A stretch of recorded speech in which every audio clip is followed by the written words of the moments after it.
У дзень роднай мовы мы за фестонам вырашылі палічыць, колькі беларускай мовы мы зможам знайсці на вуліцах сталіцы.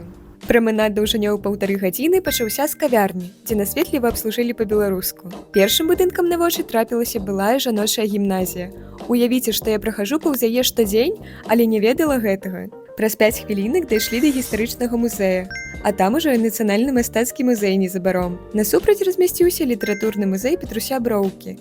І праз бульвар мы пайшлі на прыпынак, каб даехаць да парку Янкі Купалы. Як жа я люблю гуляць тут улетку і гадаваць павёрачак. Далей па маршруце музей Максіма Богдановича з антыкварнай лаўкай.